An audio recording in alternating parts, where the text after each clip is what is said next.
So dahil may nag-request sa akin na ikwento ko daw yung mga pinagdaanan ko dito sa Taiwan bilang isang caretaker.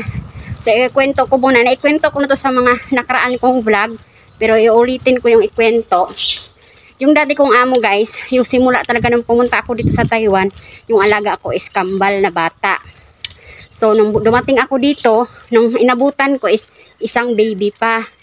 2 months old na baby guys, lalaki. Tapos nung mga isang buwan or 2 buwan, dumating na din yung isang baby. So dalawa na yung alaga ko. Alaga kong bata or baby talaga siya kasi 2 months pa eh.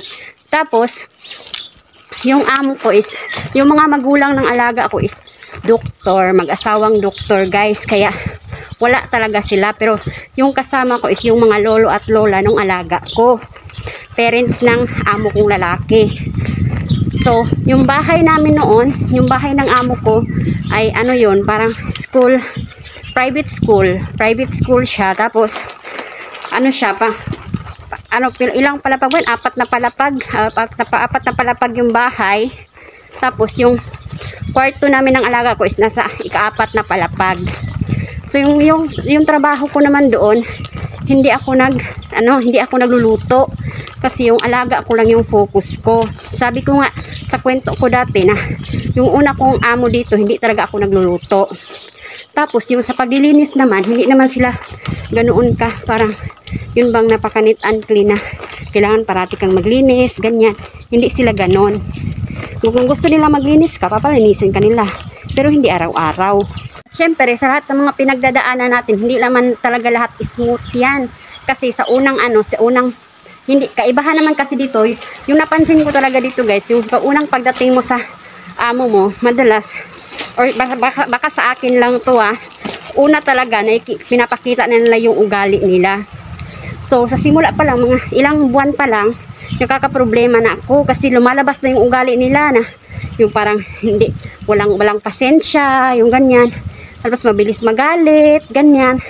So, parang nagkakaproblema na ako.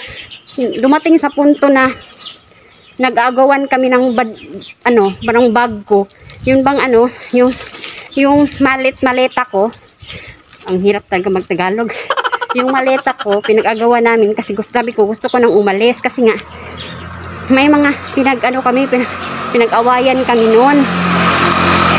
Yung una kong amo, sanay naman kasi ako talaga guys na sumasagot talaga ako sa amo ko kapag yung bang may mga sinasabi na siyang hindi mo nagugustuhan, yung ganon. So sumasagot talaga ako, sinasabi ko talaga yung side ko. So yun, parang nag-away kami. Tapos sabi ko gusto ko nang umalis kasi gusto kong lumipat ng amo. Kasi yung sa isip ko kasi dati, bago pa lang ako ilang buwan pa lang ako kasi, so pwede pa akong lumipat. Yun din yung nagustuhan ko dito sa Taiwan kasi kapag ayaw mo sa amo mo, gusto mo magpalit ng amo, pwede, walang problema. Basta pumayag lang yung broker mo kasi yung broker mo yung maghahanap ng panibago mong amo. So dapat kapag gusto mong maglipat ng amo, ayaw mo na sa amo mo, sabihin mo sa broker mo para mahanapan kanya ng bagong amo. Para pag alis mo, may malilipatan ka na. So ganun, sabi ko sa kanya, muna ako. Umalis na ako kasi gusto kong maglipat ng amo. Yun, ayaw niya akong payagan. Yun, nag-anuhan kami ng maleta ko. Nag-awagawan na kami ng maleta ko, guys. Nung hindi talaga siya pumayag na umalis ako. Kasi yung alaga ko, wala nang mag-aalaga. Kapag iiwan ko, mag-ano na naman sila ng panibagong mag-aalaga. Tapos, parang mahirapan na sila. So, hindi niya ako pinayagan na umalis. Yung mga nangyari noon is siya yung naghingi ng sorry, siya yung nag-sorry sa akin. Sabi niya ganun daw yung ugali niya, na wala daw siyang pasensya. In-explain niya pati yung anak niya, yung kapatid ng mga magulang ng alaga kong kambal, sinabi na yung talaga yung mama niya na yung ugali daw yung mama niya is wala talaga siyang pasensya. Yung konti lang yung pasensya, yung ganun ba, yung mabilis lang magalit, yung ganun daw yung ugali. So, yung nalaman ko yun, tapos sinabi niya na, sorry daw, ganyan. So, naging okay kami noon, guys. Simula no, naging okay na kami. Parang yun lang yung mga struggle ko nun sa una kong amo eh. Yung anuhan kami ng maleta. Tapos yung mga, umabot nga ako ng 5 taon doon eh. Kasi mabait naman talaga sila. Habang tumatagal, may kita mo talaga yung totoong ugali nila. Mabait. Tapos, basta tandaan mo lang na pag napunta ka sa amo mo, tandaan mo yung mga ayaw nila at yung mga gusto nila. At wag na wag mong gawin yung mga ayaw nila, guys. Lalo na sa paglilinis. Kasi hindi lahat ng mga hindi lahat ng amo gusto na palagi ka naglilinis. May mga bagay-bagay sila sa bahay na ayaw nilang pinapalinis, guys. Kaya wag yung alamin nyo muna yung mga dapat yung gawin. Wag kayong na linisin mo yan, ganito, ganyan.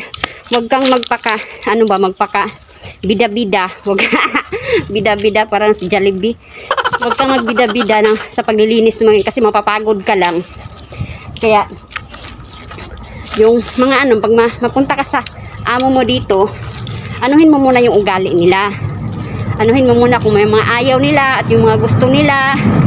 Anuhin mo kung anong mga dapat mong gawin. Anuhin mo yung trabaho mo. Alamin mo yung trabaho mo. At saka, alagaan mo mabuti yung alaga mo. Kasi, yun lang naman talaga importante, yung alaga mo.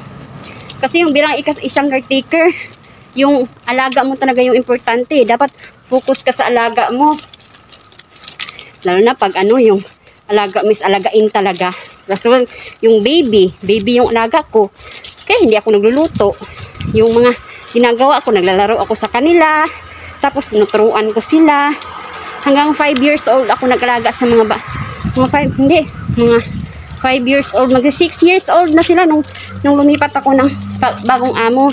Dito na nga kay Lola. Kasi sabi nila, nung lumipat kasi ako, pinapilin lang ko ano daw yung gusto kong next amo. Kasi sila yung naghanap ng amo ko, bago kong amo.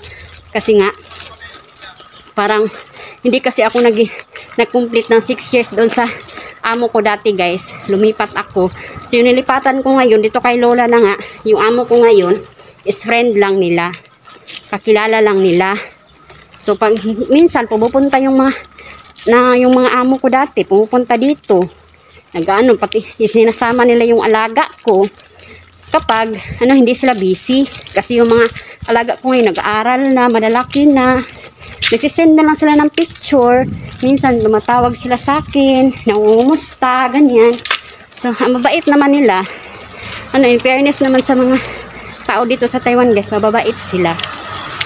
Kapag sinuwerte ka sa amo, napunta ka pa sa yun nga, yun sa mga amo na mapagbigay, yung mga amo na galante, ganyan, mabait.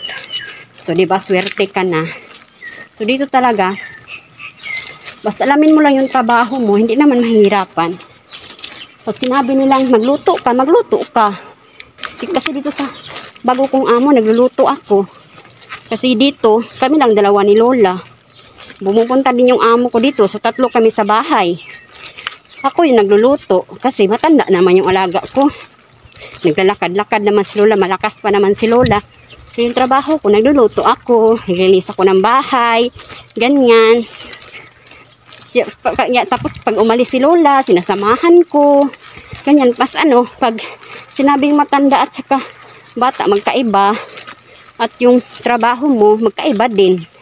Mas nga yung matanda kasi pag matanda yung alaga mo, pwede kang mag-cellphone.